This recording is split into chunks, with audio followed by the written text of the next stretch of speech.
Assalamualaikum warahmatullahi wabarakatuh. Bismillahirrahmanirrahim. Alhamdulillahi rabbil alamin.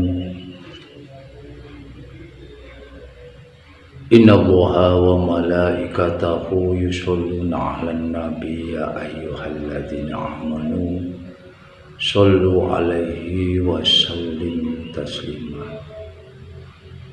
Bapak, Ibu, saudara-saudaraku yang dirahmati Allah Subhanahu wa ta'ala, dengan segala nikmat, rahmat, taufik, hidayah serta inayahnya yang selalu diberikan kepada kita semua, patutlah kalau kita selalu menghaturkan rasa syukur yang sangat dalam kepada hadirat Allah Subhanahu wa ta'ala, tidak mengurangi suatu apapun rasa Rahman Rahim Allah yang selalu diberikan kepada makhluknya semua di alam ini, pertanda bahwa Allah adalah sifat yang maha belas kasih sayang. Maka sepatutnya semuanya makhluk yang di bumi selalu bertasbih kepadanya.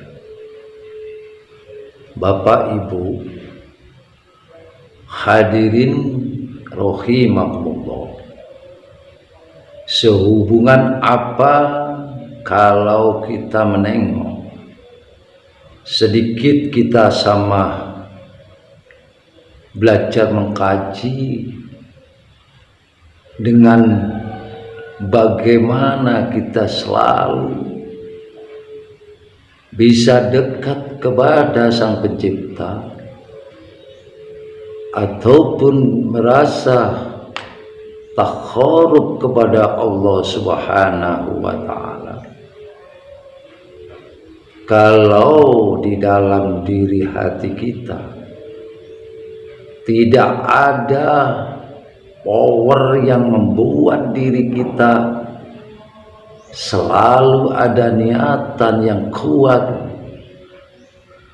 untuk mendekat kepadanya, mungkinkah kita sebagai hamba Allah yang selalu bersimpuh di dalam hadapannya, bersimpuh di dalam kekuasaannya?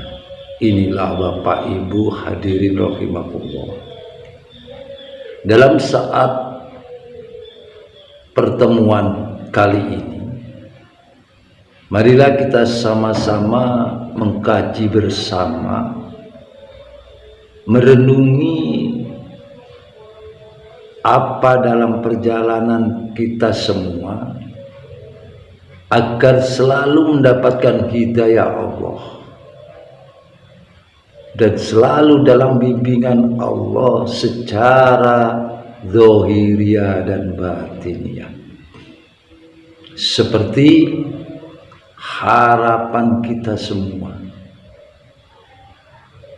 Dengan adanya perilaku-perilaku kita, gerak-gerik di dalam setiap langkah kita, tak ubaya semuanya kita sandarkan kepada Allah, karena Dialah yang selalu mengintai dan selalu melihat kepada hambanya bagaimana sepak terjangnya dalam perjalanan kehidupan ini. Mungkinkah di antara kita ada kelalaian atau kealfaan dalam suatu tugas, jadi suatu kewajiban secara ma'dhah yang diwajibkan ataupun secara ghairu ma'dhah yang disunahkan?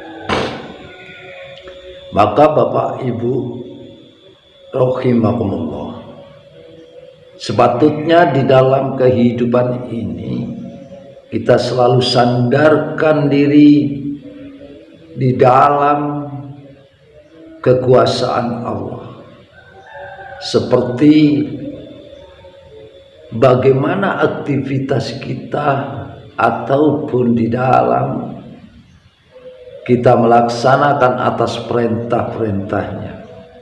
Mana yang tertuang di dalam kitab suci Al-Quran, Allah pun telah mewajibkan kepada hambanya yang beriman sebagai apa yang telah disodorkan atau yang telah dipaparkan, wa aqimus sholat li dzikri. Kalau kita sejenak untuk bertransit, untuk bertafakur di dalam kalimat apa itu yang diperintahkan namanya sholat. Ini kalau kita orang sudah masuk Islam, maaf, kita harus sadar dan menyadari bahwa sholat itu sangatlah penting. Kenapa? Kalau kita melihat, banyak kita telah mendengar, kita sejarah yang kita tengok lebih jauh, bagaimana hasil dari baginda Rasulullah Sallallahu Alaihi Wasallam. Perjalanannya di kala Isra Mi'raj, dia diangkat oleh Allah Subhanahu wa Ta'ala di dalam Mi'rajnya. Apa oleh-olehnya? Nabiullah Muhammad sallallahu alaihi wasallam adalah dia mendapatkan perintah, yaitu sholat. Maka bagi kita memang sudah bersahadat dengan kalimat, dua kalimat syahadat yang telah ikrarkan, baik, itu adalah rukun yang pertama untuk keimanan kita. Dan keimanan itulah yang akhirnya diterjemahkan di dalam aktivitas kehidupan kita sebagai kewajiban. Makanya Rasulullah Shallallahu Alaihi Wasallam mendapatkan suatu perintah sholat. Makanya wa aqimus sholat, dirikanlah akan sholat. Berarti kalau kita kaji lebih dalam, ini secara dalam pandangan dalam ilmu syariah, karena kita adalah dua unsur yang diberikan oleh Allah, satu jasmani dan yang satu secara rohani. Maka sepatutnya bagaimana kita untuk menghambakan diri untuk menegakkan sholat. Seumpama, maaf, kalau kita pakai hanya rohani, bisakah? Kalau pakai rohani ada namanya sholat yang lain, tapi karena kita ada jasadnya, maka kita tertutup. Disinilah letaknya, akhirnya jadinya yang diturunkan, yang dibawa oleh Rasulullah di dalam diterjemahkan di dalam kehidupan ini adalah secara sholat syariah, yaitu memakai jasad dulur, ya. Pakai jasad ini bukan hanya eling lidzikri, walaupun di dalamnya ada kalimat lidzikri, tapi sebelumnya kita ini, saya dulu pernah menyampaikan di dalam pertemuan yang dulu, seandainya itu ada sangkar, pasti ada tempatnya untuk burungnya.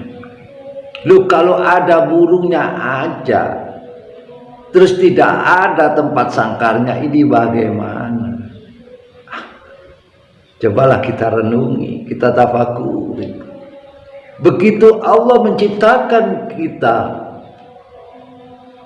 dengan kesempurnaan, khalaqal insana fi ahsani taqwim, sudah jelas bahwa Allah memberikan dua materi di dalam diri kita. Satu materi secara basariah ini, yang kedua secara yang dalam rohani.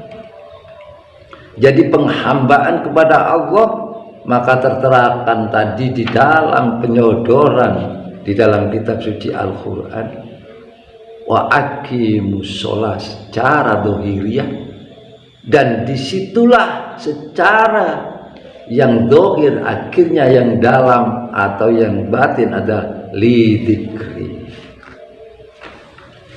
Maka ini konteksnya.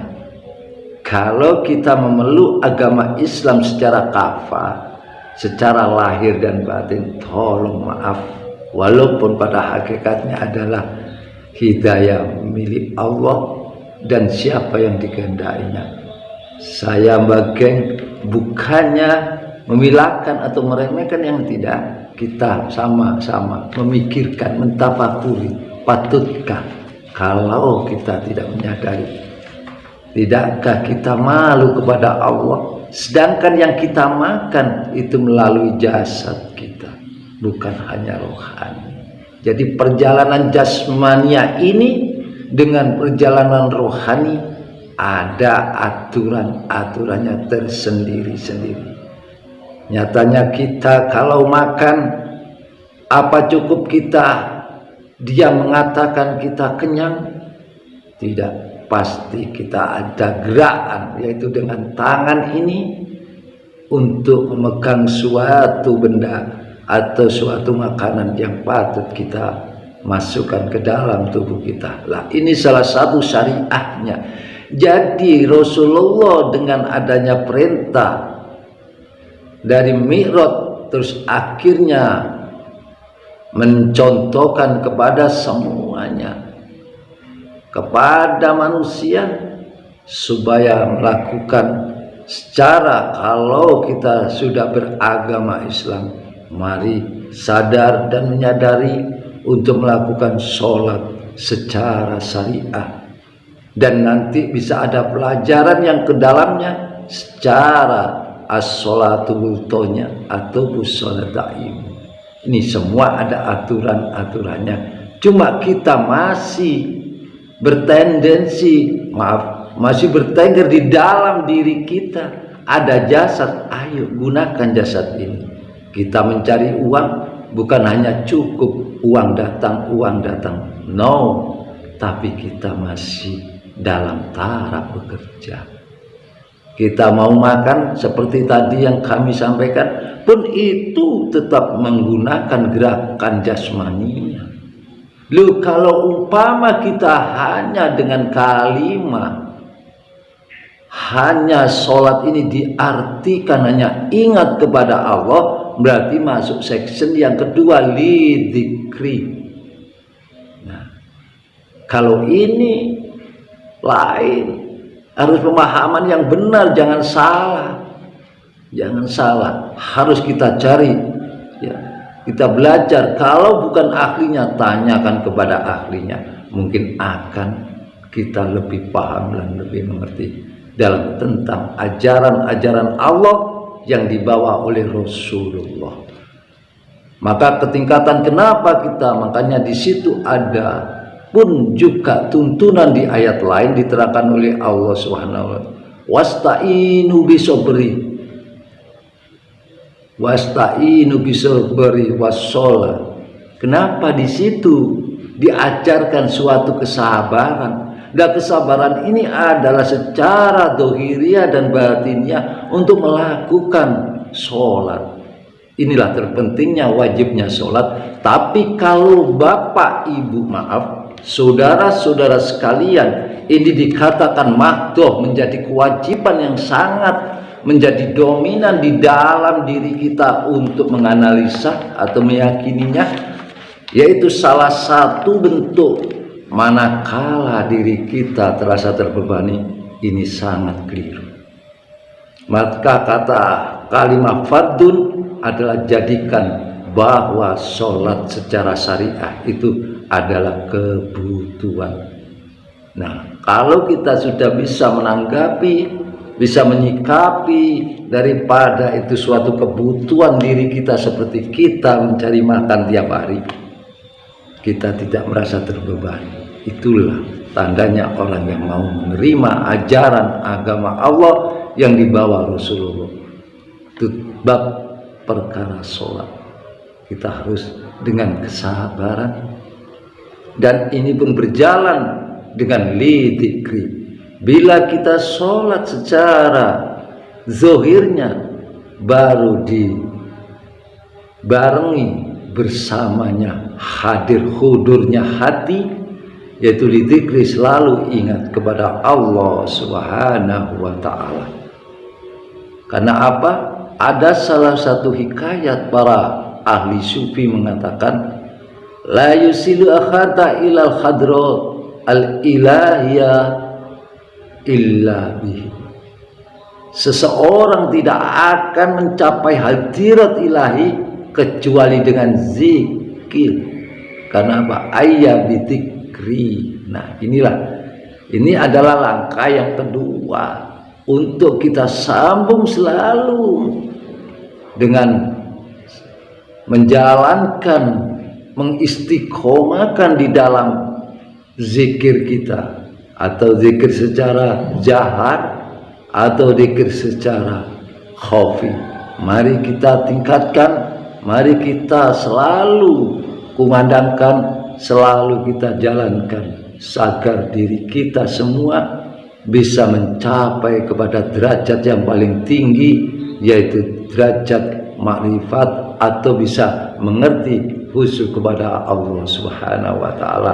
Yaitu caranya orang-orang sufia mengajak kita untuk zikir, tapi dia tidak melepaskan secara sholat syariatnya. Tetap banyak dari Rasulullah, sahabat, sampai tabi'in tabi'ahum, semuanya itu sampai di Indonesia.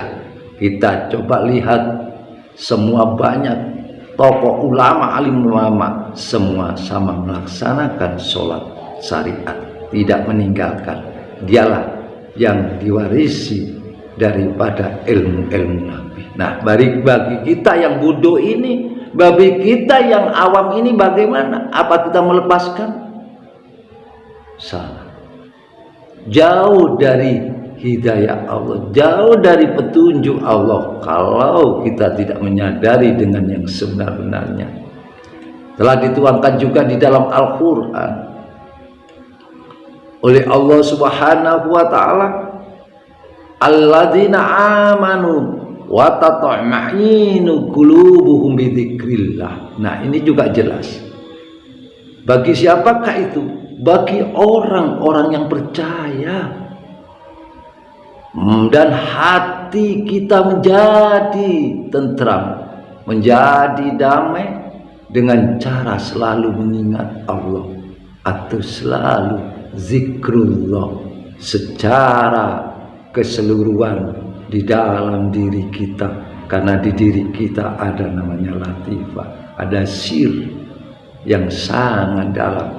Disitulah selalu menyebut Allah, Allah, Allah. Maka dari itu Bapak Ibu Saudara sekalian, anjuran-anjuran yang telah disodorkan oleh Allah Subhanahu wa ta'ala, bahwa tuntutan manusia yaitu selalu harus ingat dan selalu harus mentaati apa yang menjadi aturan perintahnya dan aturan dari segi larangannya. Bapak Ibu yang dimuliakan Allah, kalau toh kita mengkaji di dalam galian ini tadi, banyaklah terasa betapa kurangnya kita, betapa banyak ghaflah lalainya kita kepada Allah, sampai kita menjadi turun yang terendah di dalam martabat manusiawi karena lupa, selalu tidak ingat kepada sang penciptanya, yaitu Allahu Rabbi. Maka dari itu saudara-saudaraku, kami di sini mengajak bersama-sama, ayo kembali, fafiru ilallah, fafiru ilallah, fafiru ilallah, kembali turja'un kepada jalan Allah. Mendekat dengan cara kita ayo insafi dan tobati segala kekilapan kesalahan kita. Hanya mutlak kepada Allah kita selalu memohon pertolongannya. Maka di situ tuntunan akan cara-cara dzikir kita banyak yang diterterakan oleh saudara-saudara kita, oleh para masyayikh-masyayikh kita atau para mursyid-mursyid kita. Banyak, marilah kita jangan bermalas untuk kita belajar dan mencari mursyid yang mana bisa menuntun diri kita sampai kepada usul kepada Allah Subhanahu wa taala, atau bisa makrifat kepada Allah Subhanahu wa taala. Karena apa? Di dalam ayat tadi jelas, ala bidzikrillah tatma'innul qulub. Ingatlah, hanya dengan mengingat Allah hati menjadi tentram. Kalau hati ini sudah diisi selalu ingat akan kebesaran Allah, akan keagungan Allah, bila mana kita selalu mensucikan Allah, di situ segala apapun ujian yang diberikan kepada kita, apapun musibah yang diberikan kepada kita, apapun takdir yang telah ditakdirkan untuk kita semua, selalu kita memandang dengan cara suhud pandang kita, dengan kolbun rohani kita kepada Allah. Tidak mungkin kita akan kecewa, karena kesemuanya pada hakikatnya sudah dalam pengaturan Allah. Bukan kita yang mengatur, tapi Allah. Inilah Bapak Ibu, mudah-mudahan di dalam pertemuan ini bisa menambah segi dari pemahaman diri kita, bagaimana caranya kita selalu dekat kepada Allah, yaitu marilah kita bersama-sama belajar mengkaji. Tidak ada satu manusia pun yang pandai, tidak ada. Karena apa? Ingat, tidak ada yang mengaku bertinggi ilmunya, tidak ada. Itu hanya sebagai penterjemahan aja. Tapi ingat, kalau siapapun yang mengaku ilmunya lebih tinggi, patutkah tidak bertentangan dengan ayat Allah? Seandainya lautan itu menjadi tintanya untuk menulis ayat-ayat keterangan Allah, itu tidak akan cukup. Apalagi soal ilmu kita sadar dan menyadari bahwa hakikatnya dulu yang pernah saya sampaikan, kita dilahirkan dalam keadaan bodoh, tidak mengerti apa-apa. Maka harus kita sadari bahwa segala ilmu yang diberikan oleh Allah, yang dititipkan oleh Allah setiap hambanya, itu adalah menunjukkan adalah maha ilmunya Allah, supaya untuk menjadikan jalan torekotnya untuk mengatur di dalam kehidupan ini. Karena setiap amal adalah dengan ilmu. Ingat seperti apa yang disampaikan di dalam ayat-ayatnya, yaitu tujuannya untuk membangun jiwa-jiwa kita kembali melestarikan dunia ini, bukan untuk merusaknya. Itulah harapan kita semua. Mungkin untuk Bapak Ibu, ya, marilah kita selalu ingat dan ingat, karena dengan ingat kepada Allah yang tadi hati menjadi tentram. Makanya kalau kita tidak punya itikad yang kuat, di situ pun Allah telah mengatakan, wa huwa ma'akum aina ma kuntum, di mana dan di mana Dia Allah selalu mengiringi bersama kita semua. Maka di mana saja kita berada pasti akan bertemu. Maka akan berserilah di dalam diri kita, dalam pandangan kita, sudut pandang kita, bila mana selalu ingat dan selalu ingat di mana tempat di mana waktu, di mana ruang, situasi dan kondisi. Kalau kita sudah menanamkan kejiwaan kita, hati kita selalu lebih dzikrillah, insya Allah kita akan selalu dalam bimbingan Allah, dalam naungan Allah, dalam kasih sayang Allah, dan dalam pengawasan Allah. Inilah yang dicontohkan, yang diajarkan oleh Rasulullah, adalah kita selalu satu menegakkan secara apa, wastabi'uni, mengikuti idibak, mengikuti apa yang menjadi contohkan Rasulullah. Marilah kita sadar dan menyadari bila mana kita ingin selamat dunia dan akhirat, maka perkataan taatlah kepada Allah dan taatlah kepada Rasul. Demikian ibu bapak, saudara-saudaraku, mungkin yang di luar, kami sedikit apa yang bisa sampaikan kita paparkan. Kita mengkaji bersama-sama dari Padepokan Bakeng ini. Ada kurang lebihnya kami mohon maaf. Sekali lagi, Bakeng adalah orang yang tak punya ilmu. Maaf, kami menerima 1000 terima kasih bila dari bapak, dari ibu, saudara-saudaraku tercinta memberikan masukan kepada kami ataupun saran.